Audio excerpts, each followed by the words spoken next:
그런 내용들을 몇 가지 나누어서 좀 보겠는데요.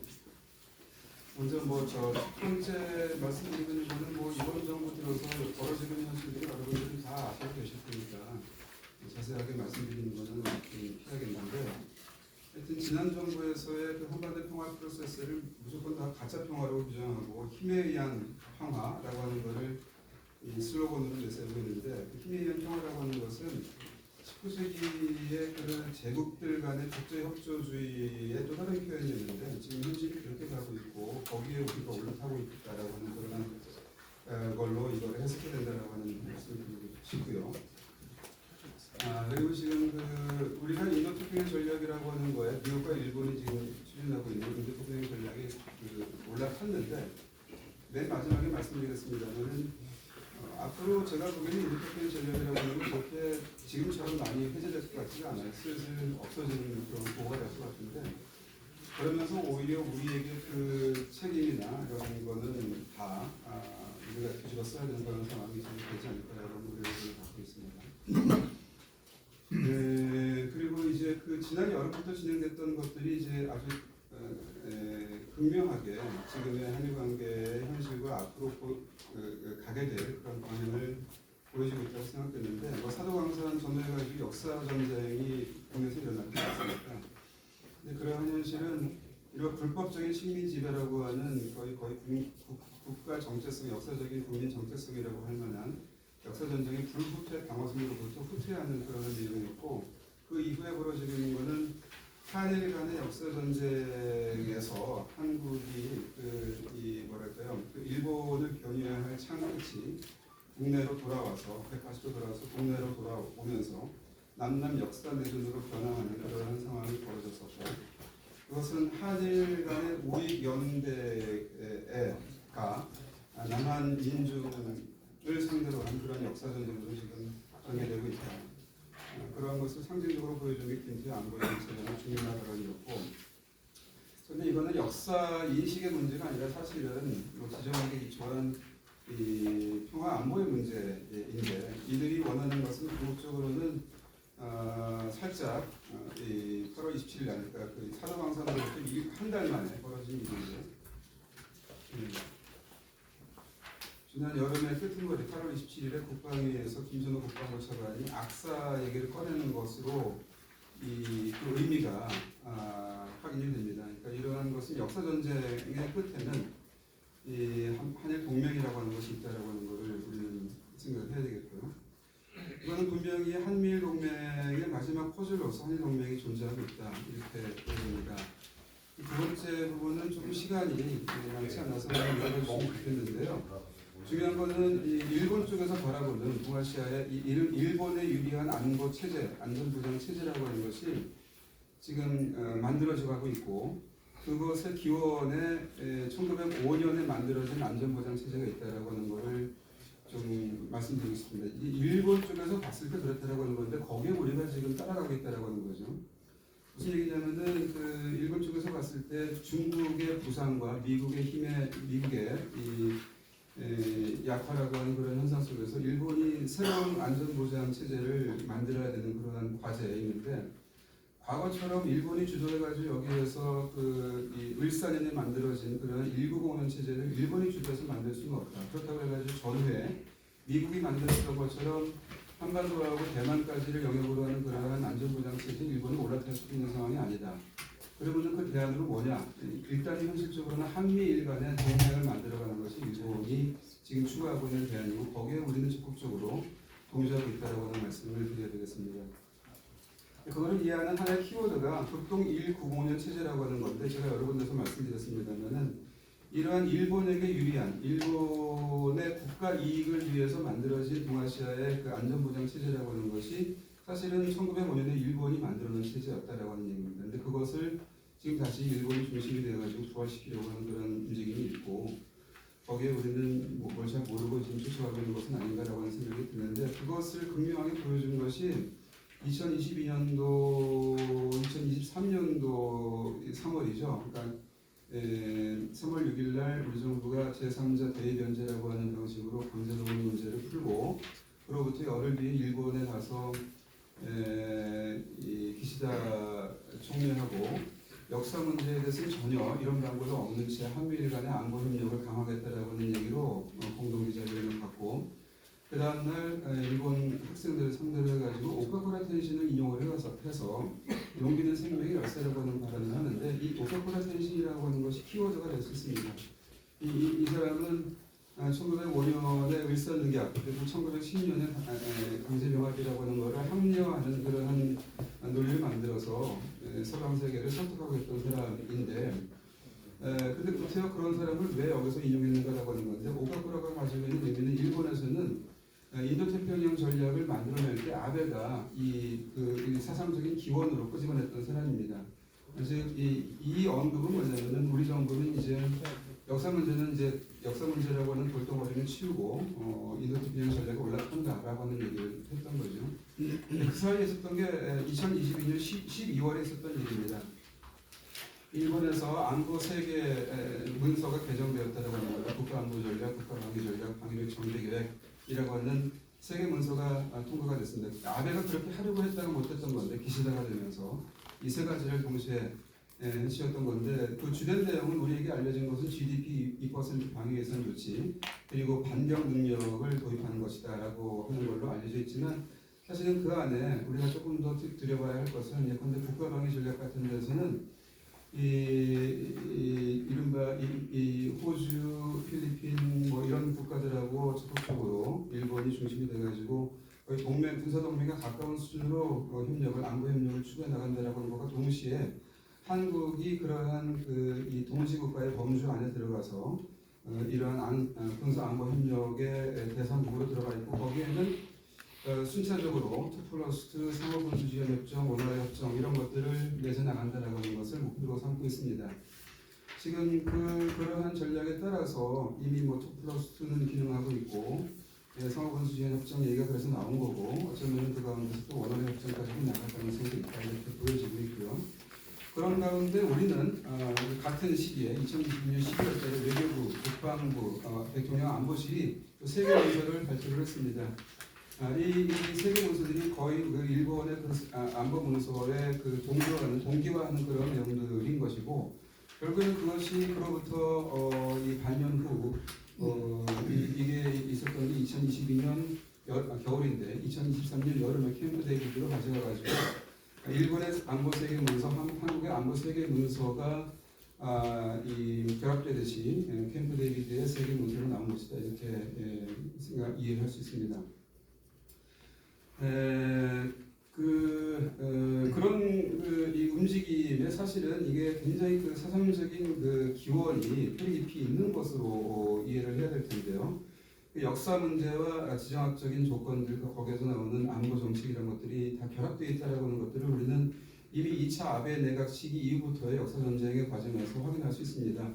일본에서 이 역사 전쟁을 개시하고 이것을 주도적으로 전개해왔던 사람들의 뇌리에는 단순히 역사 문제가 있는 것이 아니라 일본의 자존심이랄까 이런 걸 지키기 위해서 역사 인식에서 문제를 갖다가 제기한 것이 아니라 사실은 거기에는 이 지역에서 중국이 부상하는 것에 대해서 어떻게 일본의 안보를 만들어갈 것인가라고 하는 보다 실천적인 문제가 있었다라고 하는 것이고 이 문제를 전부 이들은 한미일 동맹의 문제로 보고 있었다라고 하는 것이고요. 여기에 맞장구를 쳤던 우리의 우익들도 전부 그런 생각에서 이 역사 전쟁을 하고 있었다 이렇게 얘기할 수 있겠습니다.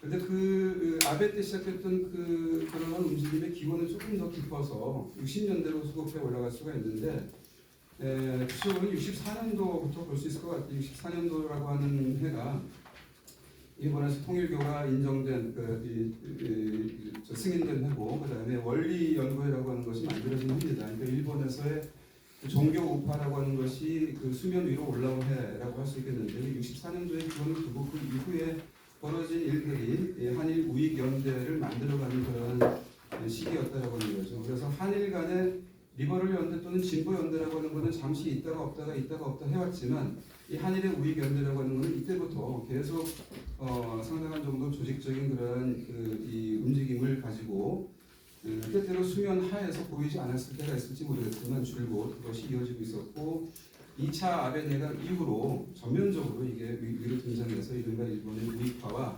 그와 함께하는 한국의 이 뉴라이트 역사 인식의 조직화라고 하는 것이 같이 가고 있었다라고 하는 말씀을 드릴 수 있을 것 같습니다. 그런 가운데 하나 좀 주목할 건 뭐냐면 최근에 이제 우크라이나 전쟁하고도 관련해 가지고 주목할 건 뭐냐면은 1970년에 18쪽에 제일 밑에 있는 부분인데요. 70년 9월달에 제4회 세계 반공연맹 제16회 아시아 반공연맹이라고 하는 것을 일본에서 조직한 국제승공연합이 주도를 해가지고 마련을 하고 그 다음에 그 20일에는 세계 승공대회를 개최를 합니다. 근데 이러한 이 움직임의 배경에 이 야로슬라브 스테스코라고 하는 우크라이나인의 존재가 있고 그것이 상당한 정도로 제가 보기에는 수면화 있었지만 탈냉전 이후에 우크라이나 민족주의의 기원처럼 돼 있고 이후에 우크라이나 그 전쟁과 일본에서의 우익들의 그에 대한 동조 또는 일본 리버럴의 네오콘화라고 하는 것의 배경으로 존재하고 있다는 것도 좀 기억해두고 싶습니다. 그런 가운데 이제 이런 것들이 이제 문서화하려고 하는 노력들이 지금 진행되고 있는데 예컨대 문서화하는 가운데 가장 지금 양국 정부가 심의를 기울이고 있는 게 한일 공동선언의 새로운 버전이라고 하는 거라고 할 수 있겠습니다. 그러니까 여기서 신한일 공동선언이라고 하는 것은 뉴 버전이 아니라 지난 선언이라고 하는 것을 백지화하는 내용으로 간다라고 하는 것을 좀 저는 말씀드리고 싶습니다. 김대중 5부째 공동선언이라고 하는 것은 동아시아의 평화 체제를 어떻게 만들 것인가라고 하는 고민에서 나오고 있고 그것에 한국과 일본이 어떻게 협력해서 만들어갈 것인가라고 하는 그래서 중국과 북한을 어떻게 이 지역에서 그 당시에 그런 구상이 있었던 건 아니겠습니다만 공동 안보라고 하는 틀로 끌어들일 것인가라고 하는 그런 고민에서 나왔다고 한다면은 이 신의 한일 공동선언이라고 하는 명백하게 북한과 중국이라고 하는 것을 주적으로 놓고 거기에서 어떻게 집단 안보를 만들어갈 것인가 그 과정에서 한국과 일본이 어떻게 협력할 것인가라고 하는 것을 제도화하고 문서화하는 것이 될 텐데 그러한 과정으로 가는 흔적들이 지금 여기저기서 보이고 있다. 실천적으로 그것이 현실적으로 지금 진행될 것 현실적으로 지금 그 방향으로 가고 있다라고 하는 것을 지적하는 부분입니다. 예컨대 지난 9월 6일에는 기시다 수상이 퇴임을 선언하고서도 일부러 한국에 와가지고 여러 가지 일을 하고 들어갔는데 그냥 퇴임을 앞두고 잠깐 바람 쐬러 온 게 아니라 사실은 몇 가지 일을 하고 갔습니다. 그때 이제 이루어진 게 제3국에서의 자국민 대피협력 각서라고 하는 것을 체결을 했습니다. 혹자는 말합니다. 한국하고 일본이 어느 정도 국민적인 신뢰도 있고 관계가 개선되고 있고 그리고 현실적으로 지금 테러라든지 이런 여러 가지 공동의 위협이 있는 과정이어서 예컨대 제3국에서 한국과 일본이 협력할 수도 있는 거 아니냐. 그렇다고 한다면 거기에서 위기가 있을 때 자국민 협력을 대피를 위해서 협력할 수도 있는 것은 아니냐. 이 정도는 가능하지 않겠냐라고 하는 것인데 일본은 사실 오래전부터 이 비전투원 대피 활동이라고 하는 거에 관심이 있어왔고 한반도 유사시에 주한 일본인들을 어떻게 대피시킬 것인가라고 하는 것을 문제 제기를 하면서 줄곧 한반도에서의 자국민 대피협력 각서 같은 것을 만들고 싶어 했습니다. 그것에 길을 열어놓은 것이라고 할 수 있겠고요. 만일에 지금 이런 상황에서 한국에서 유사시에 일본이 대피협력 각서라고 하는 것을 체결해 준다고 한다면 그것은 한반도에서 전쟁을 하겠다라고 하는 거에 간접적인 표현이기 때문에 그것은 대단히 위험한 일이고 북한을 장악할 것이고 상당한 정도로 높은 수준에서 이 지역의 그 위험을 갖다가 고조화시킬 것이기 때문에 굉장히 우리는 신중하게 대응을 해야 되는데도 불구하고 그러한 신중성이 지금 보이고 있지 않다. 그 다음에 지금 악사로 가겠고 만약에 아래이로 간다고 한다면 준동맹일 텐데 예컨대 악사에 대해서도 그럴 수도 있는 거 아니냐라고 하는 그런 얘기들을 합니다. 그런데 만일에 지금 이번에 우크라이나 상황에서도 우리가 볼 수 있듯이 지금 미국을 이 중재를 해가지고 중간 내교를 해가지고 간접적으로 우크라이나에 무기를 지원하는 그런 흔적이 있습니다. 그때 진해항으로부터 나와가지고 이 무기가 거의 끝나갑니다. 그랬던 적이 있습니다. 그런데 만약에 지금 대만 유사라고 하는 것이 있어가지고 대만 유사의 가이드라인으로 지금 자위대가 거기에 일정적으로 역할을 하게 되어 있는데 그러면 악사를 맺어가지고 자위대하고 한국 군대가 무기를 탄약을 갖다 공급할 수 있다라고 한다면은 우리는 이 대만 유사에 그냥 끌려가는 것이고 한반도가 전장으로 가는 그러한 가능성도 있다라고 하는 점에서 매우 우리는 우려스럽다. 근데 그러한 것들이 지금 그 윤동민 전임 대사 또는 박정희 신임 대사의 마술에서 그런 것들이 흔적들이 지금 나오고 있다라는 점에서 굉장히 우려스럽다. 마지막으로 한마디만 말씀드리자면 30초 말씀드리자면은 그런데 일본과 미국에서의 동시에 그 리더십 교체가 되는 상황에서 지금 사실은 한미일 간의 안보 협력이라고 하는 것이 캠프 데이비드 이후에 문서화되고 그것을 차례차례 실행하고 있는 와중에 있는데 미국과 일본이 한국에서 정권 교체를 염두에 두면서 계속 한국이 먼저 여기서 빠져나갈 것인가 아닌가라고 하는 걸 우려해봤지만 지금의 현실은 오히려 거꾸로 미국이나 일본이 먼저 이걸 갖다 백지화시킬 가능성이 있다. 그래서 지금 오히려 제도화가 아니라 이거에 백지화로 나가고 있을 텐데 백지화되는 거는 삼각 안보협력 위에 올라타가지고 모든 책임을 우리가 지게 되는 그런 상황으로 갈 수도 있어서 매우 우려스럽다라고 하는 말씀을 드리면서 끝내겠습니다.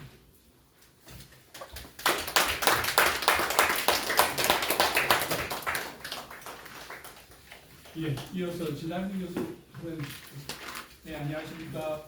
전남대학교 정치외교학과 진한민입니다. 우선 이런 자리 초대해 주셔서 너무 감사드리고 그 남기정 교수님의 그 발표를 보면서 저도 많이 배웠습니다. 저도 사실 한일 관계 전문가는 아니지만 전반적으로 이제 동맹이라든지 한미일 동맹에 관심이 많은 사람으로서 몇 가지 토론을 하도록 하겠습니다.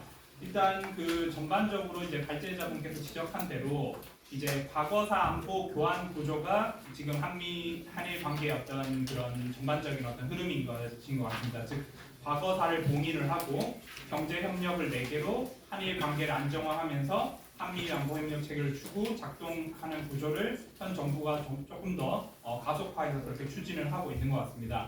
그래서 이제 제가 사실 조금 지적하고 싶었던 문제는 그 아까 전에 남기정 교수님께서 말씀하셨던 그 물품 영무 상호 제공 협정이라고 하는 그 악사라고 하는 그 협정이 아직 뭐 맺어진 것은 아닙니다만 이것이 되게 어떻게 보면 이 동맹이 제도화될 수 있고 그리고 계속해서 그 경로 의존성을 띠게 되는 하나의 어떤 단초가 될 수 있지 않을까.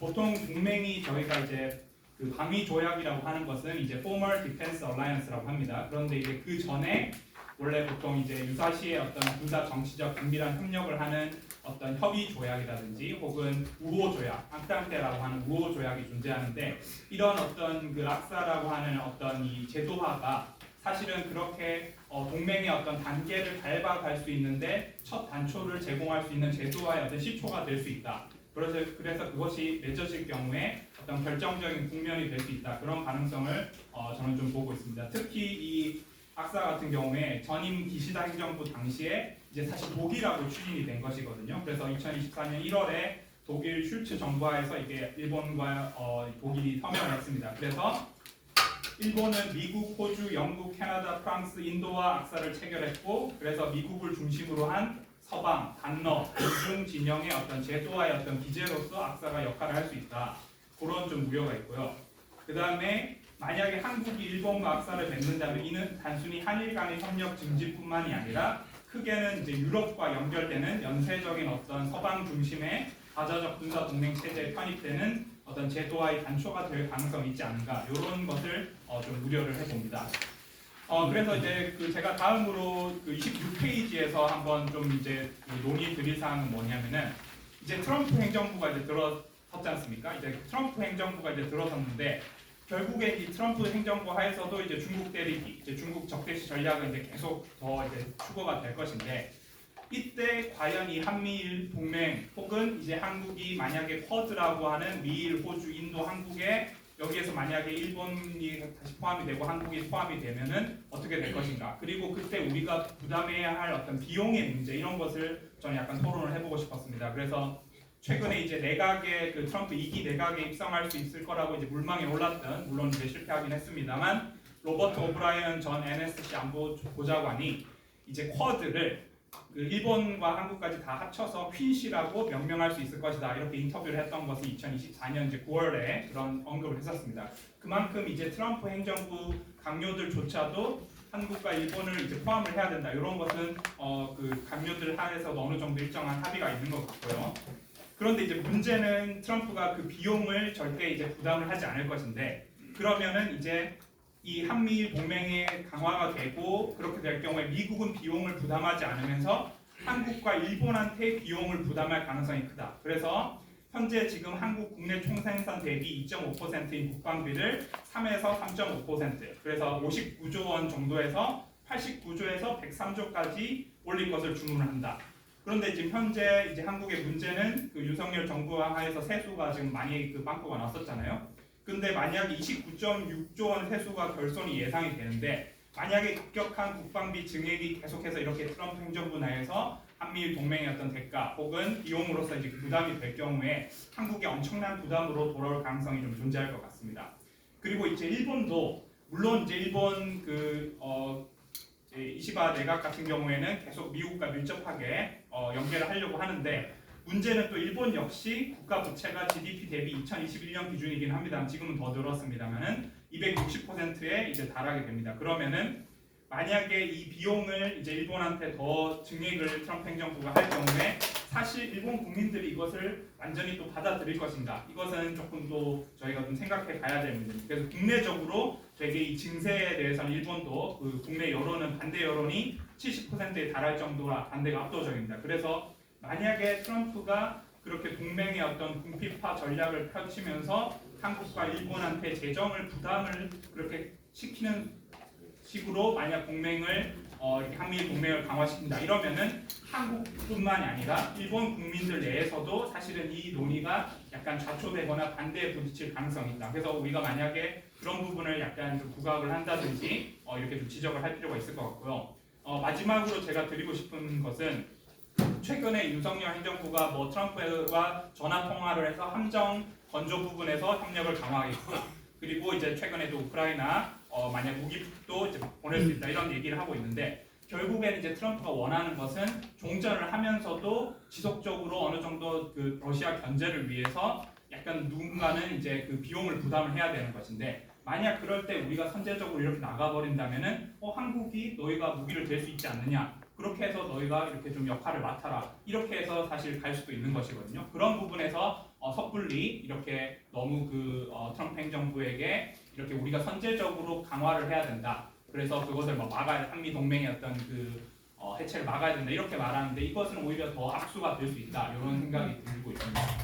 그래서 마지막으로 이제 의회가 어떤 일을 해야 될까 이런 것을 봤을 때, 물론 이제 많은 전문가들께서 논의를 하고 있으십니다만은 이제 미국 의회 같은 경우에도 1973년에 전쟁 권한에 관한 결의 사례에서 볼 수 있듯이 조약의 어떤 비준, 파병, 무력 사용 이런 거에 있어서는 국회가 통제를, 의회가 통제를 하는 것이 있습니다. 그래서 최근에 보면 이제 그 민주당 측에서도 방산물자 수출, 국회 보고 및 동의, 그리고 방위사업법 개정안 이런 것들이 나오고 있는데, 이 무기 수출과 관련해서는 국회에서 조금 더 엄밀하게 입법조사처를 통한 어떤 조사라든지 그런 걸 통해서 확실하게 이것을 좀 견제할 필요가 있다. 심지어 그 조선일보의 김대중 그 논설위원조차도 이게 너무 이게 우리 한국이 무기 잘 만드는 나라를 이미지를 키우면은 오히려 우리가 이게 개입에 의한 비용이 더 클 수 있다, 이런 얘기를 이번에 조선일보 사설에서도 했었거든요. 심지어 보수 일각에서도 이런 우려를 하고 있는데, 이런 부분에서 있어서는 견제가 확실히 필요하다 이렇게 말씀을 드리고 싶습니다. 이상입니다. 예, 바로 이어서 저의 발표드리겠습니다. 영상을 우선 좀 보시고 7분 30초 가량된 영상입니다.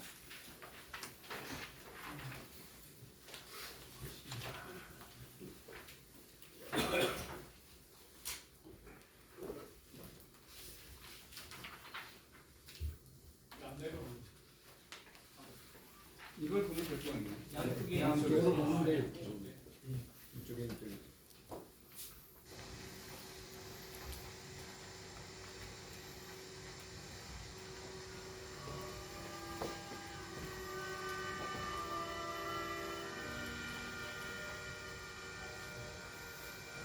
7분 30초.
김영석 신임, 신임이라 좀 시간이 지났습니다만 그 독립기념 관장님께서 취임 일성으로 아니테의 명예 회복을 주장한 바 있기 때문에 오늘 이 자리에서 친일파의 명예 회복이 과연 온당한 것인지 우리가 한번 판단을 구해보기 위해서 이 영상을 제가 켰습니다.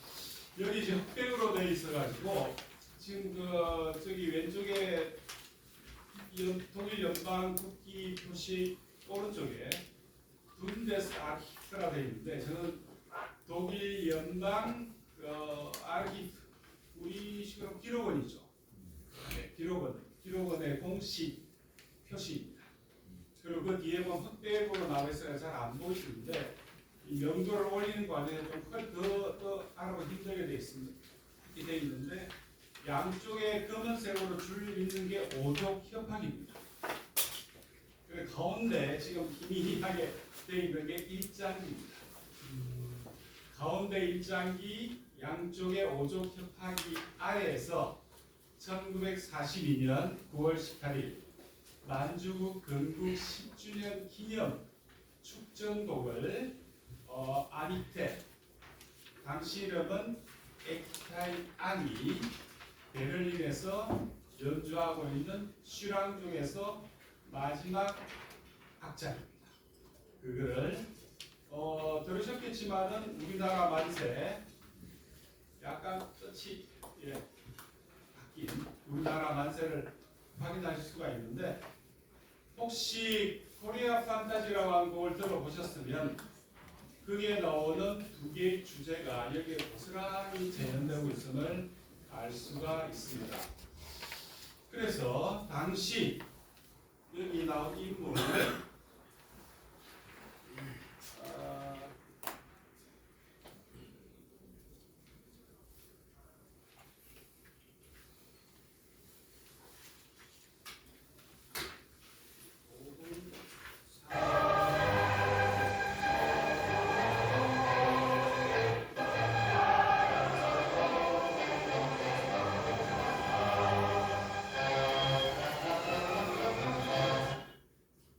여기에 지금 이 영상에 나오는 이 인물이 이 연주에 두 번 나옵니다.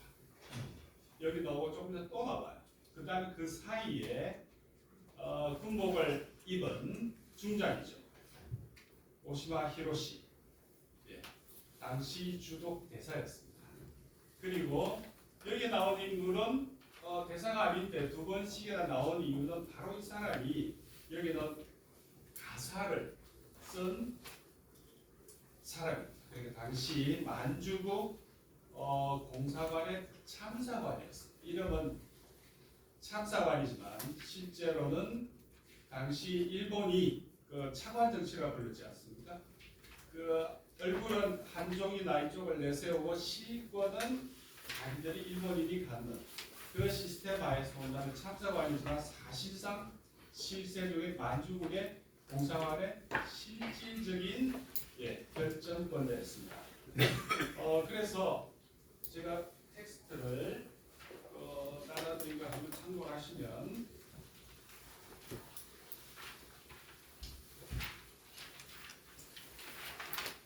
네, 29쪽, 31쪽 바로 이 인물이 에아라 고이치입니다. 에아라 고이치.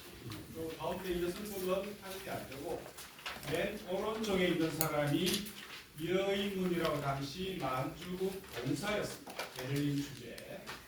이 에아라 고이치는 동경제대를 졸업한 당시로서는 아주 일본의 엘리트였습니다. 하지만 만주국 하얼빈 시의 부시장을 거쳐서 그 이후 임지가 베를린의 만주국 공사관이었습니다. 공사관 참사관. 그래서 전후의 획득 문서에 따르면 미 육군이 획득한 문서에 따르면 OSS 보고서죠. 따르면 바로 이 에아라 고이치는 전쟁 말기에 주독 첩보 조직의 총책이었습니다. 그는 그 CIA, OSS 핵심 문제 그대로 기록이 되어 있는 사안입니다. 이후에 전쟁 이후에 모스크바를 거쳐서 만주를 가서 한 1년 정도 억류되었다가 이후에 동경으로 돌아와서 변호사 개업을 해서 그 과정에서 안익태 관련된 짧은 수기를 한 남은 게 있어요. 그걸 제가 처음 발굴을 한 건데 거기에 보면 안익태가 이 사람의 집에서 2년 반 동안 기식합니다. 이 사람 집에서 기식을. 그러면서 과연 무슨 역할을 했을지 정확히는 현재 기록이 없기 때문에 알 수가 없지만 한 가지 유추해볼 수 있는 사안은 그 텍스트의 33쪽을 보시면 맨 위에 박정인이라고 나오고 포항 사람인데 무용계에서는 모를 수가 없는 사람입니다. 일본 이름이 쿠니 마삼입니다. 한자로 하면 방정미, 나라 방자의 발정자의 아름다운 미자 씁니다. 바로 이 박영인이 OSS 문서에 따르면 매우 영리한 첩보원이었다. 이렇게 기록을 하고 있습니다. 이 박영인도 역시 에아라 고이치가 관할하고 있었던 인물 중에 하나입니다. 일종의 블랙이죠. 요즘 첩보용을 이야기하면 그래서 에아라 고이치가 그 백색, 화이트였다면 그 아래에 박영인이라고 하는 블랙을 건드리고 있었고 이 부분이 당시 CIA 전신인 OSS에서는 첩보원이다. 이렇게 평가합니다. 그러면 그 이 집에 살았던, 그 이 집에 2년 반 동안 살았던 안익태는 뭐냐? 네, 이렇게 당연히 물어볼 수밖에 없습니다. 그럼 안익태는 뭐냐? 네, 상식적으로. 그래서 이 1942년 9월이라는 시점은 41년 12월에 그 진주한 폭격 이후에 바로 그 직후에 상해 임시정부가 일본을 상대로 선전포고를 합니다. 즉 선전포고 기간 중에 안익태는 일본을 위해서 실질적으로 암약을 했다고 저는 보고 있습니다. 물론 그 문서도 아직도 발견 못했지만 밀정 리스트가 있으면 아마 특히 돈을 주고받은 기록이 있었으면 좀 더 명확할 텐데 현재 그 기록은 보이지를 않습니다. 제가 몇 년 전에 이 안익태가 이 직후에 42년 말고 44년 이후에 이제 파리에서 스페인으로 밤에 기차를 타고 도피를 합니다. 노르망디 상륙작전 직전입니다. 그 당시에 이미 전황이 기울었다는 걸 다 알고 있었던 시점에 바로 에아라 고이치가 안익태 손을 잡고 파리까지 가서 기차를 태워서 보내고 그 루트를 제가 직접 따라가 본 적이 있는데 바르셀로나 바로 위로 1시간 거리에 있는 휴양 도시 사가로라고 있습니다. 비싼 휴양 도시입니다. 아시죠? 요즘도 휴양 도시. 거기 가 보시면 거기서 한 달 정도 기숙을 하면서 이 곡을 지금 들으셨던 이 곡을 죄송합니다. 이 일본말로 하면 뭐라 그럴까? 우라카이 한다고 그럽니다. 표지가리 해서 만든 게 한국 한상국의 가장 오래된 사가로 버전입니다. 그거를 나중에 안익태가 문덕 애국자로 둔갑해서 1955년 이승만 단신 85주년에 기욱에서 우리나라 문화부장 1호를 받고 이 악보를 주죠. 이승만한테 헌정을 하고 그 악보가 독립기념관에 현재 있습니다. 그래서 김영석 관장이 아마 명예회복을 이야기하고 있다고 봅니다.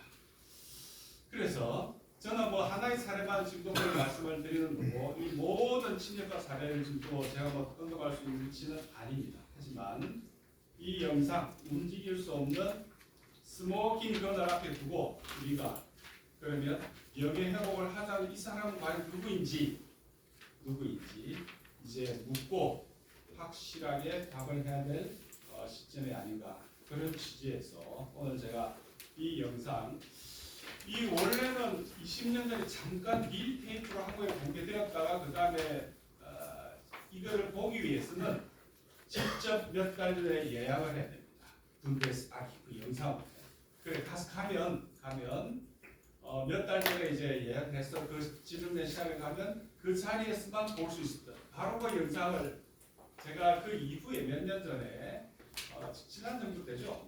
그 광복회를 통해서 야 이런 자료가 있는데 갖고 와야 되지 않냐 해서 그 당시 우리 외교 공간이 공식 요청을 했어. 문화원이 독일 연방 아키브 기록원에서 떠서 우리한테 광복회에 보내줍니다.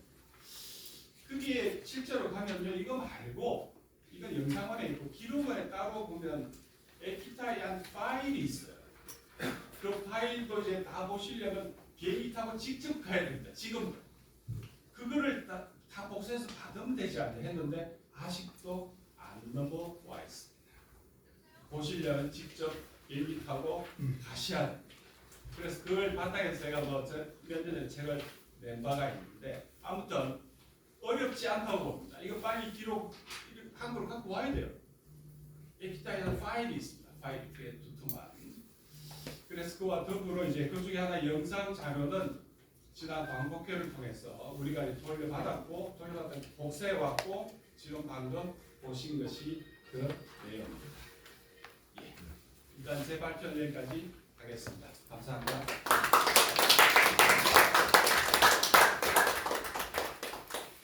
이어서 친발명의 회복에다 네. 논평이 있겠습니다. 광주에서는 연구소 광주시부장으로 계시고 전남대학교 광주대학교 교수였습니다.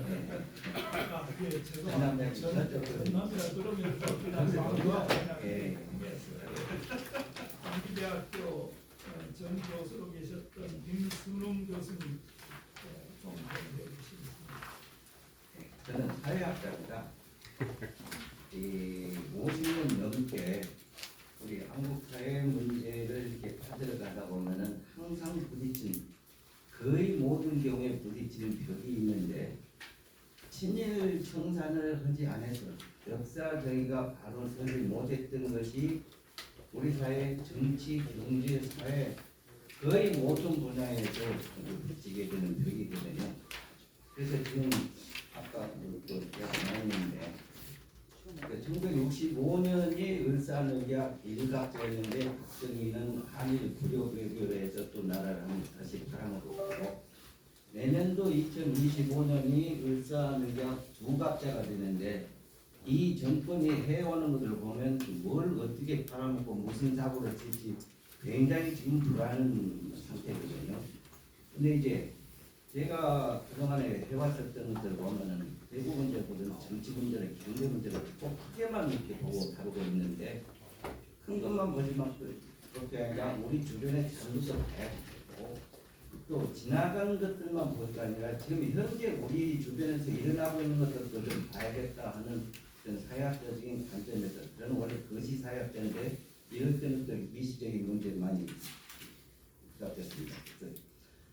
2010년 8월 28일 경술국지 100년에서 하루가 모자란 8월 28일 날 29일 기침인데 그 전날 광주에서 민족문화연구소가 친일음악회라는 것을 했습니다.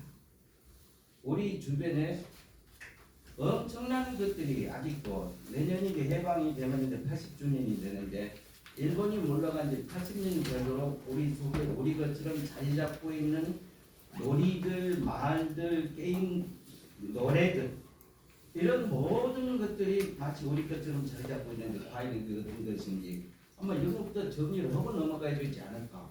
지금 한국 문화가 세계를 제패하고 있다 할 정도로 그냥 한류, 뭐 K-pop, BTS, 한강까지 나오고 있는 상황인데 친일 음악회라는 걸 했더니 사람들이 몰래요. 제가 애국음악회, 항일음악회 이렇게 해서는 별 관심을 안 가졌을 텐데 제목을 친일음악회라고 이렇게 달아놨더니 막 88개 언론이 보도로 왼쪽으로 하고 난리가 나더만요.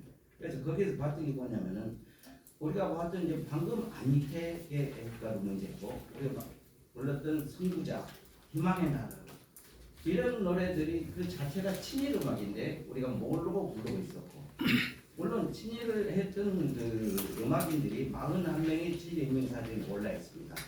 그래서 광주에서는 광주시에 친일잔재 전수조사위원회라는 게 생겼어요. 광주에서 이런 것들이 자꾸 일어나고 그러니까 도대체 광주의 친일잔재가 얼마나 많냐?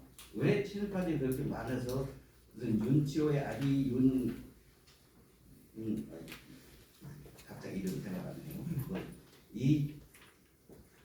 그런 이름이 잘 생각 안 나는 이런 친일파들 공덕비가 광주 공원에 버젓이 서 있고 서정주 이런 시비가 곳곳에 서 있고 이런 것이 되겠느냐 해서 광주시의 어떤 의원이 질문하니까 시장이 전수조사하겠다 해가지고 친일 잔재 전수조사위원회가 만들어서 2017년에 2018년 보고서가 나오고 광주시장 이름으로 친일파들 공덕비랄지 이런 기념물에 단죄비를 세웁니다.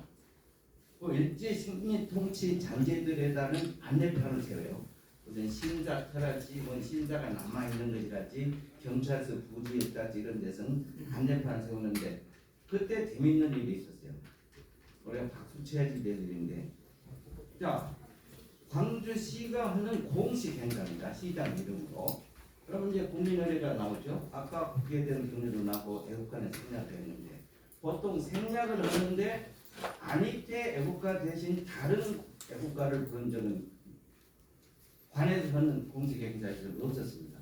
그런데 그날 행사에서는 아니 친일파 잔재에다가 단죄비를 세우는데 친일파 안익태 애국가를 불러서 되겠느냐 해가지고 얼마 전 지난주 돌아가셨던 오희영 여사가 부르셨던 독립군이 불렀던 애국가 오늘행 사인에 붙였던 애국가를 부르면서 이 단죄비의 제막식을 했거든요. 그러면 뭔가 우리 생활 속에 남아있는 여러 가지 찌꺼기들 그때 여기서는 꼭 음악만 이야기를 했지만 어떤 예술 속에 남아있는 것들 이런 것들을 정리해야 되는데 해방 이후의 문학이나 이런 데는 이육사랄지 윤동주랄지 이런 아주 뛰어난 그 항일 투사들이 있었기 때문에 문학에서는 그 일변도 친일 일변도를 가지지 못했지만 음악은 모든 음악인들이 다 교과서를 만드는 이런 편수한 사람들이 친일파 일색이었습니다. 그러니까 학교에서 배웠던 음악은 전부 친일파 노래였고 또 친일파들이 만들었고 윤희상 선생이랄지 또 정일성 선생이랄지 최동선 선생 이런 사람들이 쓴 곡은 교과서에 실리지를 못했어요. 그래서 우리가 알고 부를 게 있다. 일본 노래, 친일 노래, 친일파가 만든 노래 이런 것들이었다는 것을 아직도 사람들이 잘 모르고 있어서 이 친일 음악을 했었거든요. 그래서 안익태 애국가나 이런 것도 거의 한 부분일 뿐입니다. 그래서 우리가 이제 친일파의 명예 회복을 해야 될 것인가 해야 됩니다. 잘못된 부분을 바로 잡아가는 것이 회복이지 않겠습니까? 과하게 포장된 이런 것들을 제대로 해서 이것은 친일파 나쁜 놈 내고 구역했던 자들이 있다 하고 딱지를 제대로 붙여줘야지 되고 오히려 덮여져 있었던 많은 독립투사들 이런 사람들도 제대로 명예를 찾아주는 게 명예회복이고 그래서 명예라는 게 꼭 플러스 좋은 쪽으로만 나가는 것이 아니라 명예회복이라는 것이 제자리를 찾아가자 이런 차원에서 저는 친일파 명예회복 시켜야 된다고 봅니다. 목소리 그렇지요? 네, 이완용, 안익태, 현재명, 서정주 우리가 역사에서 배웠던 지금도 뭐 뛰어나게 뭐 나라 팔아먹고 있는 사람들 보면 다 재주입니다. 뛰어난 재주들이에요. 과거는 나라 못 팔아먹습니다. 여기 계신 분들도 다 뛰어난 분들이라 일단 나라를 팔아먹을 수 있는 뭐죠? 필요 조건은 지금 갖추고 계세요. 충분 조건이 안 되는 거예요. 그러니까 충분 조건이 되려면은 그런 의욕이 있어야지 되는데 나만을 위해서 내 출세, 내 권력, 내 재산, 내 평생에 잘 먹고 살겠다는 이런 욕심이 있으면 이제 충분 조건까지 돼서 친일파를 뭐 외국 교육도 할 수가 있겠지만은 자 이때까지 우리가 봤던 친일 외국 교육자들은 그런 뛰어난 재주를 자기 쪽에 분리할까 자기들에게만 써먹고 나라와 민족을 다 팔아먹는데 써왔기 때문에 그 사람들의 명예 이런 사람이었습니다. 그런 것을 제대로 학교에서도 가르쳐줘야 되고 교과서에도 제도를 실어줘야 되고 그런 차원에서 저는 진과 명예 행복해야 된다 이렇게 말씀드립니다. 또 한 가지도 보니까 ICC 이 롯데 일본 기업이죠. 저는 일본 안 먹습니다. 저는 별 생각 없이 먹어요. 진일 정당 아까 그것도 외쳤는데도 롯데 거 사 먹고 있어요. 그러니 이 사람들이 완전히 이중적인 구조로 개혁 국가에서 혜택을 받을 때는 외국 기업이다 안 먹어. 사람들한테는 제일 좋다.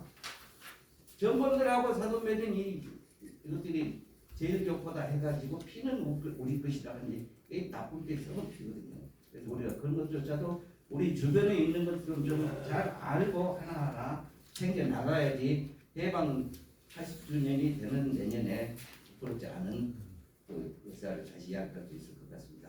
자칫하면은 경술국시 이갑사에 더 많은 것을 이렇게 될지도 모르는데 우리가 제 정신을 차려야 되지 않나 이렇게 생각합니다. 고맙습니다.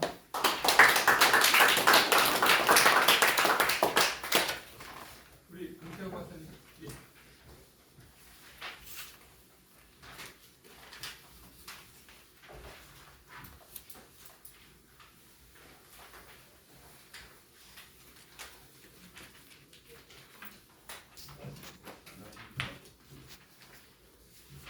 안녕하십니까. 좀 내음악 쪽 음악사를 좀 공부를 하고 있고요. 특히 일제 강점기의 음악사를 공부하고 있습니다. 지도교수님이 노동원 교수님이셨는데 10년 앞에 가시는데 노동생이 하시고 마무리 주시는 부분들을 이어서 계속 하고 있습니다. 오늘 이 자리에서는 엔카하고 트로트 그 탄생과 음악적 연관성이라고 하는 제목으로 간단하게 말씀을 드리고자 합니다. 근데 이 엔카하고 트로트라고 이제 명명을 했지만 제가 이제 그 화면을 보시면 한자로 이제 소화 가요라 유행가라고 하는 이름으로 별도로 표기를 해두었습니다. 지금 현재 일본에서의 엔카 그리고 우리 한국에서의 트로트라고 하는 부분들이 탄생 간시부터 전개되었던 역사들이 뒤에서 잠깐 말씀을 드리겠지만 층위가 너무 달라지고 해석의 여지들이 너무 많은 그 작중하고 혼종들이 이루어지고 독자적인 발전들을 이루어나가는 형태여서 현재의 트로트나 엔카를 가지고 이야기를 하게 되면 우리가 좀 집중되기가 어려운 점이 있어서 탄생 당시 해방 이전의 식민지 시기였던 시기를 한 양쪽의 관계에서 문화사적으로 그리고 음악사적으로 한번 살펴보려 합니다.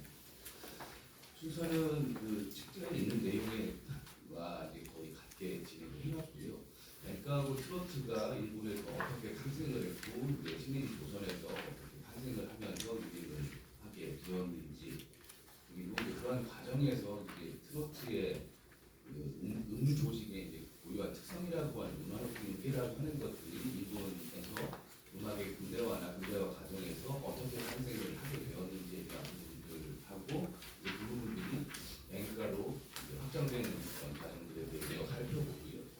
그것들이 식민지 조선에서 어떻게 이식이 되면서 유통이 갖는가라고 하는 부분을 일본의 엔카의 아버지라고 불리는 오가마사오, 한국의 오가마사오로 불리는 이치원 등의 음악적 활동들을 이어서 살펴보면서 이런 점들에 대해서 말씀을 드리고자 합니다.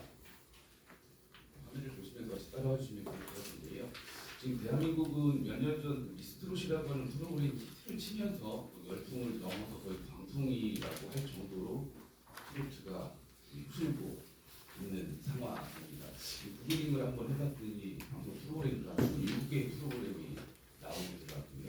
이제 포함하는 27개의 프로그램들이 검색될 정도로 일부러 돌리다 보면 안 걸리는 곳을 찾기가 어려운 정도의 상황으로 방송이다.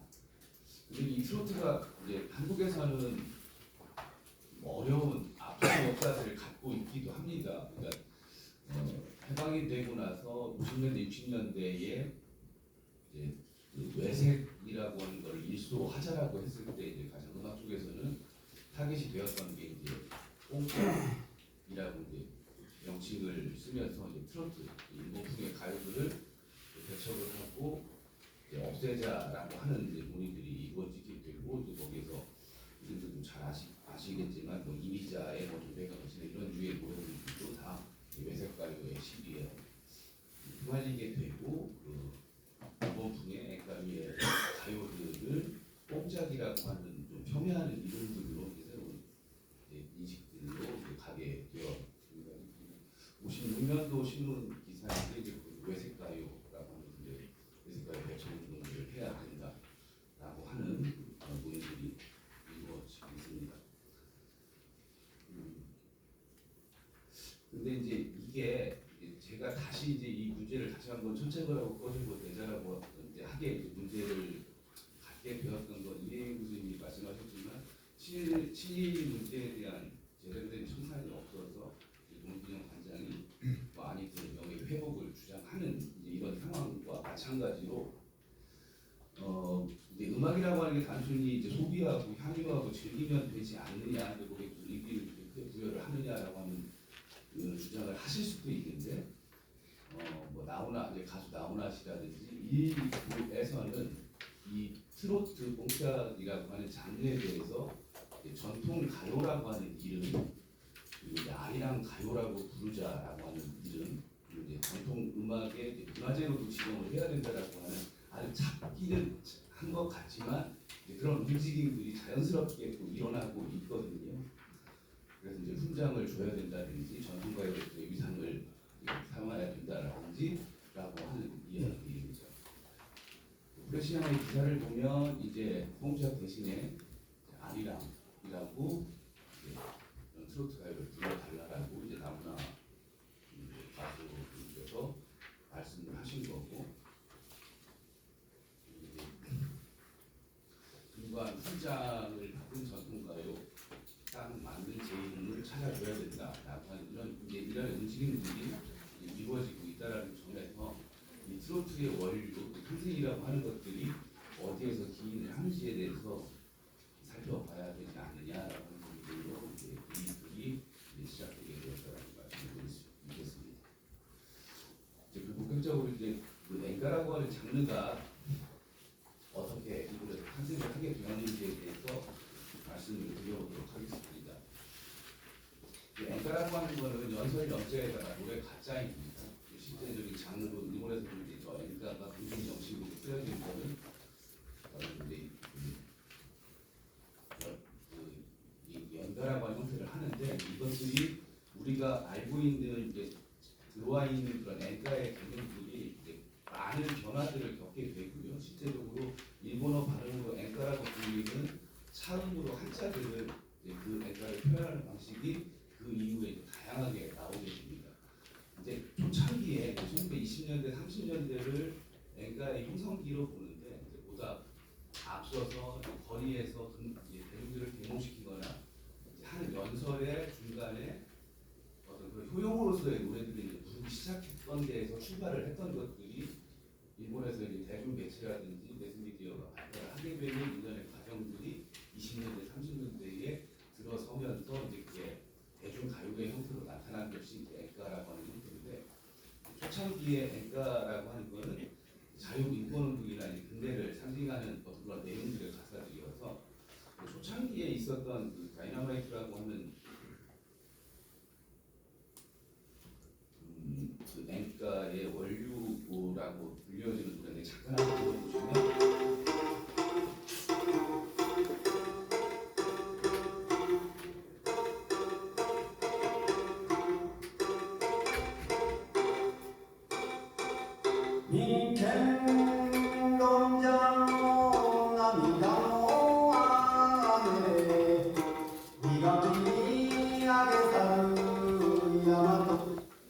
한번 들어보시면 나중에 앵가라든지 뭐 이런 것들을 유튜브에서 찾아보시면 이런 메이지 시기에 앵가라고 치시면 이런 유해의 노래들을 많이 들으실 수 있을 겁니다. 근데 우리가 지금 알고 있는 앵가들하고는 분위기들이 많이 다르기도 하고요.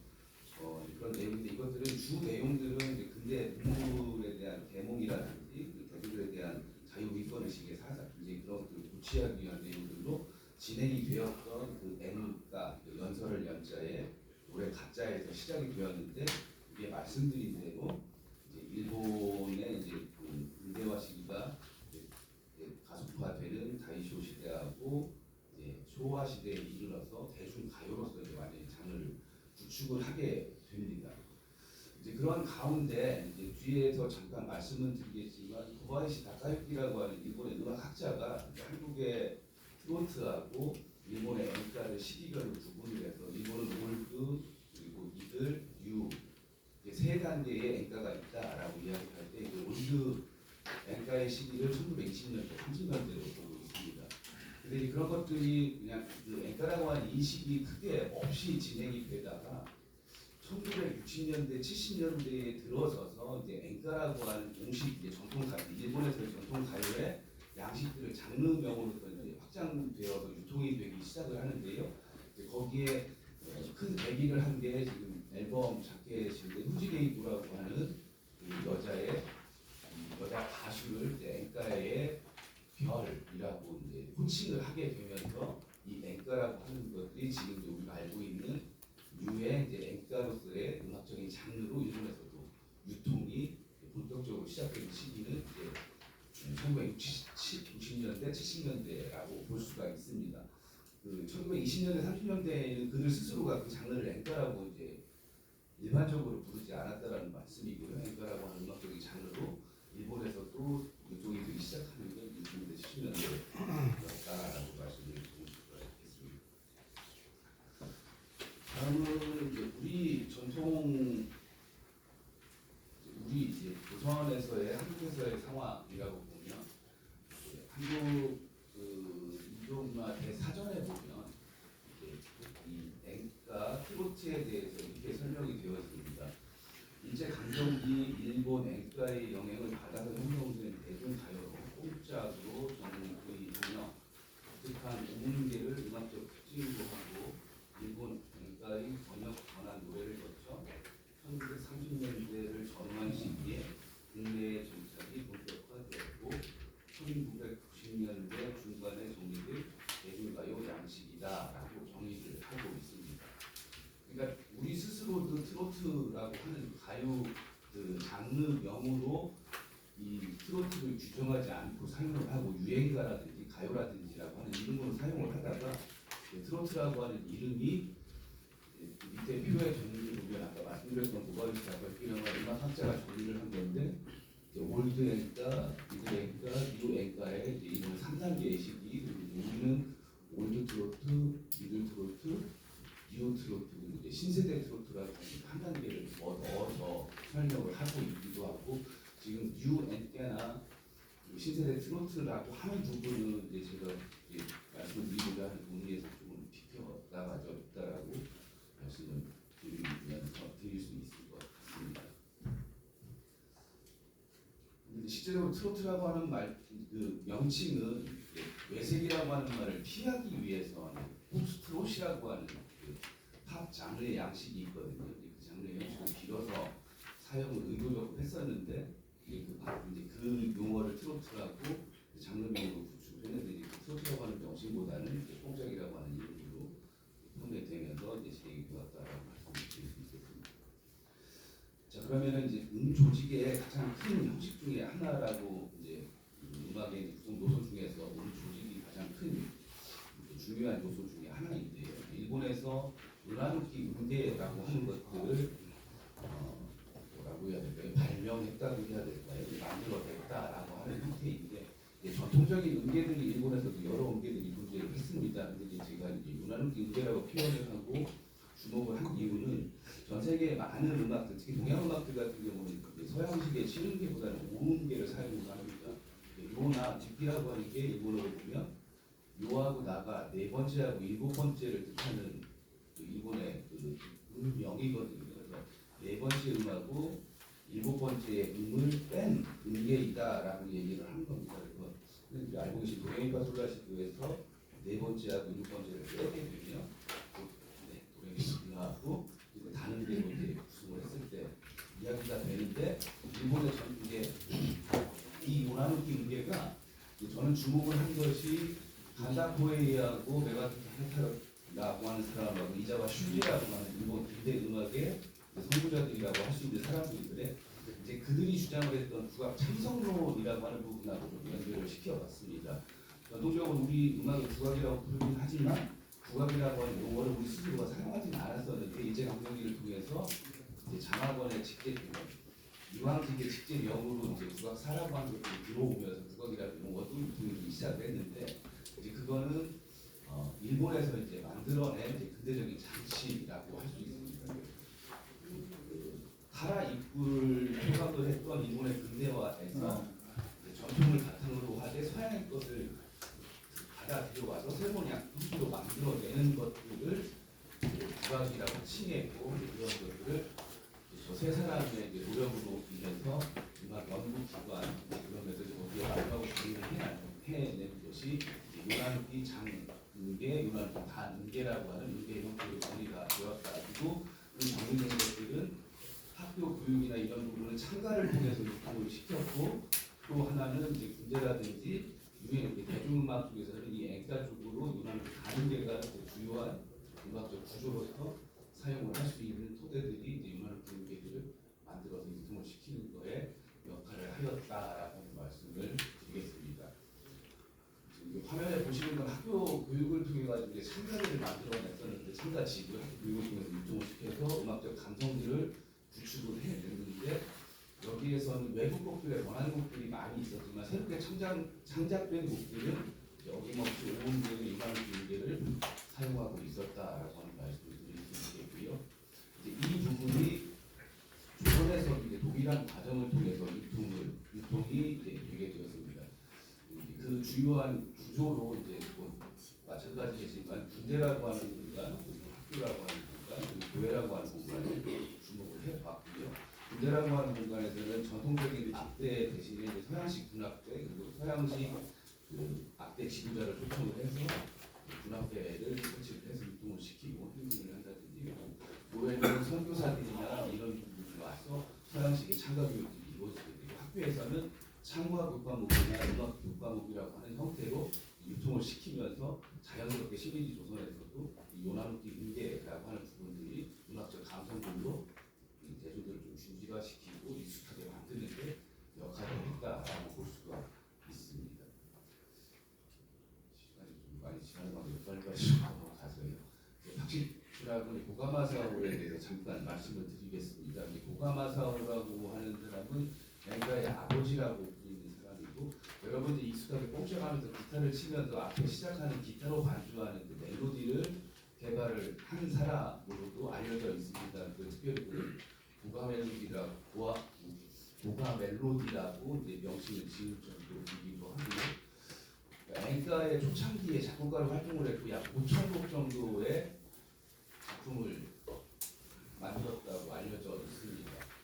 이 고가마사오가 설리상업학교를 인천에서 어렸을 때 인천으로 와서 설리상업학교까지 졸업을 하고 다시 일본으로 넘어가서 유년기, 청소년기를 조선에서 보내고 그 회고록에서 조선에서의 음악적 경험들을 회고하는 부분들이 좀 있어서 고가마사오 엔가의 한국 기원설의 주요한 근거라든지 배경으로 사용하고 있기도 한데 그러나 그 시기가 식민지 시기였고 일제의 강대적인 음악 감수성 형성 정책이 역할을 한 시기였다는 데서 좀뭐 지나친 주장이라고 일단 저는 생각을 하고 있습니다.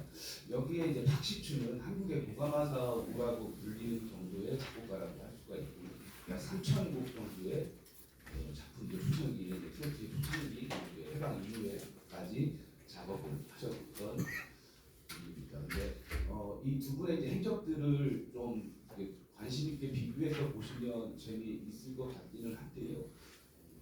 잠깐 이 고가마사오가 처음에 히트를 시켜가지고 이제 조선에서도 번역이 되어서 번안이 되고 옮겨졌던 곡인데 술은 누구인가 한국인가라고 하는 곡입니다.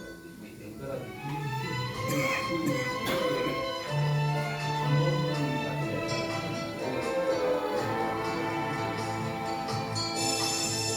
서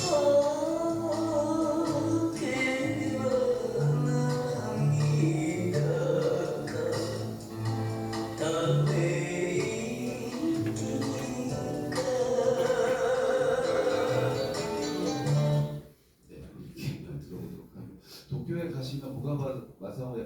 박물관도 있으니까 혹시 관심 있으시면 한번 찾아보시면 되고 수많은 히트곡들이 있는데 제가 또 주목했던 부분들은 이 노래들을 발매한 부분들이 지금 옆에 보면 번안곡으로 이제 바로 동시대에 일본에서 히트를 시키면 그 감성들이 그대로 조선에서도 그런 이름들이 번안이 되어서 바로 유통이 같이 동시대에 이루어지고 있었다라고 말씀을 드릴 수 있는 부분이고 여기에 이제 박시춘의 특히 이제 그 도가마 사업도 마찬가지고 37년에 중일전쟁이 이루어지고 난 이후에는 저희가 군국가요라고 이렇게 표현할 때 일제의 침략 전쟁이나 그 일제 정책에 이제 협력하는 어떤 그런 내용의 노래들을 작곡을 둘 다 활발하게 했다라고 하는 부분들을 표로 일단 그려드리겠습니다. 네, 답하죠. 그래서 자세한 부분들은 그 책자 보시면서 한번 같이 해보시고요. 이게 그 발표했던 42년, 43년도의 군국가요들의 목록이고 여기에 그 혈서지원이나 결사대의 아내라고 하는 노래들을 있는데 혈서지원이라고 하는 노래를 유튜브에서 좀 찾아보시면 많이 들으실 수가 있습니다. 아까 김신호 선생님께서 시민가요 말씀을 하셨는데 대표적인 노래 중에 하나이거든요. 잠깐 앞부분을 들어보시겠습니다.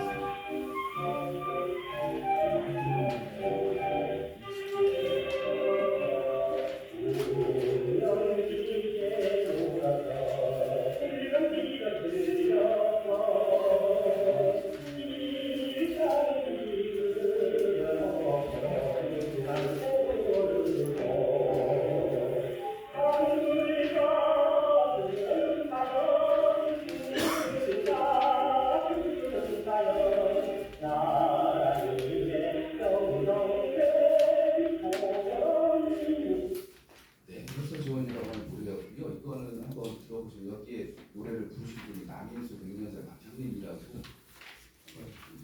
조금 계속 공부를 하시다 보면 추격에 많이 빠지실 겁니다.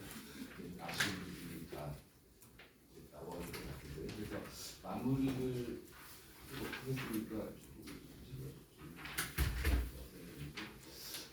어쨌거나 일제 강점기를 통해서 식민 피식민 관계에 있었던 조선에서의 음악적 감성이라고 하는 것들은 식민 모국의 그 감성들이 이식될 수밖에 없는 역사 문화적 맥락 속에 있었다. 그 맥락을 무시하고 그 음악적 감성이나 음악에 대한 부분들을 평가하는 부분들이 이제 많이 이루어지고 있고 트로트에 대한 평가를 재평가를 하는 움직임 중에서 특히 그 맥락들을 생략하거나 간과하는 부분들이 있어서 그 부분에 대한 전제가 반드시 되어야 된다라고 하는 말씀을 드리고요. 똑같이 동일한 DNA, 인적 구조라든지 뭐 제가 시간이 없어서 설명을 안 했지만 일본에서도 앵가라고 하는 장르를 구성하는 7가지의 앵글이라고 해서 7가지의 구성 요소들의 특성들을 한두 개만 가지고 있으면 그걸 앵가를 볼 수 있다 뭐 이런 기준들을 제시하고 있기도 한데 그러한 맥락에서 봤을 때 한국의 트로트하고 일본의 앵가는 그 기원이나 뿌리들을 동일한 DNA를 가지고 있는 것이다라고 하는 점을 초창기 탄생에서부터 전제를 보면은 놓치지 말고 전제를 해야 된다라고 하는 말씀을 마무리하면서 마치도록 하겠습니다. 감사합니다. 네, 저기 우리 박진 시장님. 네, 예, 뭐 바로 이어서 토론해 주시죠. 저 아닌데요. 아, 김태우 선생님. 죄송합니다. 저는 동문학을 전공하는데 그 동아일보 신춘문예 음악 평론상을 받고 이제는 국가를 주고 제 박사 논문은 한국의 근대 시스템이 무엇일까라는 근대에 대한 입장입니다. 그리고 이제 전통 사회 이후에 선생님 죄송한데 마이크 입에 잡고 마이크를 당기면 되니까 몸이 안 땡겨요. 그래서 한국의 이제 근대화는 어떻게 이루어졌나 저는 그런 면에서 여러 가지 하다 보면 조금 전에 말씀하신 것처럼 틀에서 앵가는 상당한 빌림을 줍니다. 신과 물처럼 은연 중에 한국 사람들의 이 속에 가장 잘 다가오는 미야코부시라는 아까 이제 단계이기 때문에 단계. 근데 여러 가지로 보면은 좀 저는 이제 조금 이제 당황스러운 게 있습니다. 저는 분명히 엔카나 트로트는 일제 강점기에 강요된 하나의 음악 양식이고 이것이 한국 음악에 어떠한 영향을 미쳤다. 최근에 제가 이제 여기 21년도에 그 트로트에 대한 붐이 아니라 상당히 의도적인 문화 개혁주의적인 이 침체 양상을 맞습니다. 그러니까 소위 반일 종족지라는 어떤 논의 기초에서 그리고 뭐 제국의 위안부든 또 트로트 정치학이라고 해서 음악 인류학을 공부한 이제 서울대 수준의 음악학자가 트로트를 가지고 트로트가 하나의 그 고유한 어떤 한국의 음악이다라고 이제 아주 강요하고 있는 그런 양상을 봅니다. 그러니까 우리 문화의 다양성을 위해서 트로트도 하나의 어떤 그 음악 현상으로 볼 필요는 있다고 봅니다. 근데 그것이 갖는 어떤 그 문화 제국주의적인 어떤 측면, 그러니까 소위 말해서 왜 굳이 그 조선일보부터 시작돼서부터 이 트로트가 갑자기 튀어나왔더니 이것이 쇼화되고 다양한 양식으로 해서 모든 이 전파들의 다양한 양식을 만들어 나가는 이 현상을 보면서 이 결국은 그 정치에서의 그 완성은 문화적인 완성입니다. 문화적인 침략을 통해서 소위 한일 그 공군론이라든지 예를 들면 대동아 동맹이라든지 물론 이걸 우리가 역으로 이용할 수도 있습니다. 일본 가령 중국의 어떤 그 문화를 통해서 우리 민족의 그 원류들을 좀 계속 캐고 있는데 그런 것들처럼 한중일의 문화 양상을 가지고서 우리가 좀 더 주도적으로 좀 더 이렇게 문화를 볼 필요가 있는데 과연 우리 음악, 한국 음악의 근대화가 서양화를 통해서 이루어졌는지 아니면 일본을 통해서 근대화가 이루어졌는지 이거는 분명히 그 재고해 볼 필요가 있다 생각합니다. 여기에서 이제 나와 있지만은 이 국악이라는 말은 여기서는 이제 신일본 국민음악이라고 해서 근대화된 새로운 어떤 개념을 썼다면은 우리는 해방 후에 국악이라는 말을 적극적으로 씁니다. 그래서 지금 이제 정년이라는 여성 국극이 있는데 원래 국극이라는 말을 썼습니다. 그러니까 국악이라는 말을 우리가 일본의 용어지만 추도적으로 했습니다. 그래서 해방 후에는 반제 반봉건의 민족음악이다라는 의미에서 국악을 세웠고 그래서 아까 민속 그러니까 창국을 국극이라고 했고 또 민속예술 민간에 이루어지는 다양한 무종한 연희들을 이 국외라고 하는 건 국가의 의미로 갖는 그런 적극적으로 우리가 이제 공제를 이제 취했다라고 생각합니다. 그래서 저는 트로트의 어떤 이 비롯된 현상들 속에서 우리가 문화는 문화로서 막아야 되고 분명히 풍류라는 풍류 대장이든 또 최근에 전령이든 왜 우리는 우리 스스로 적극적인 우리 전통과 민족 문화를 프로모션을 안 하고 있는지 이 문화적인 측면에서 너무 간과하고 있다. 그리고 이 정치적인 싸움에서지만 정치적인 싸움을 암만 잘해도 문화적인 어떤 의식이라든지 문화적인 어떤 그래서 우리는 일본에 의해서 충분히 밀리고 있다고 봅니다. 그러니까 트로트 정치학 만든 박사 논문 쓴 여자도 일본의 돈을 가지고 지원받았어요. 대다수의 한국에서 공부하는 사람들이 일제 시대 때도 개성회라는 일본의 후원들 등에서 많은 취입파들이 이렇게 나와서 대단히 어떤 지원받으면서 이루어졌고 한국에서도 분명하게 최근에 누라이트의 바로 여러 현상을 볼 때 왜 우리는 문화적인 싸움에서 적극적인 행보를 않지 않아 좀 더 개발 필요가 있다고 봅니다. 그리고 여기에 이제 발제되는 의미 있는 것들이 이제 많고요. 그래서 제가 같이 이제 논의하고 싶은 것들이 이제 박지춘에 있어서 분명히 한국 사람은 한국적인 방식으로 노래를 부릅니다. 그리고 미야코부시나도 지금 개별적으로 우리는 그 맛과 멋을 부립니다. 풍류라는.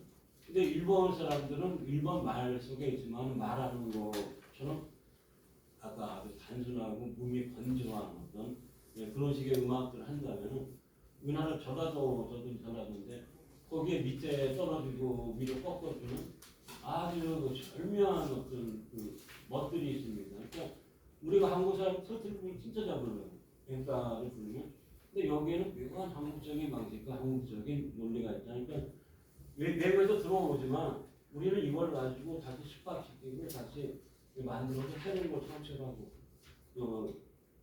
그렇게 한다고 봅니다. 그러니까 저는 이 발제에 대해서는 큰 반대는 없습니다. 반대는 없고 우리도 이제演歌와 그리고 이제 트로트에 대해서 충분하게 이해하고 그러나 이걸 통해서 우리는 무엇을 할 것인가라는 측면과 우리도 이제 문화대국주의 얘기했지만 한국 음악의 근대적인 자주적 한국의 근대 음악사는 자정 쪽이고 조선 후기 음악들이 일제에 계속 저항해 나가고 해방 후에 새롭게 민족음악 창출의 과정들을 겪고 친일 형살에 나는 과정들이 있고 거기에 좌우에 분단되고 싸움 속에서 이제 자유화되고 그런 속에서 오늘 다시 70년 다시 이 시점에 다시 트로트가 이렇게 되는 트로트가 아리랑이 되고 트로트가 전통 가야 된다는 거는 이거는 분명히 반성해야 된다고 생각합니다.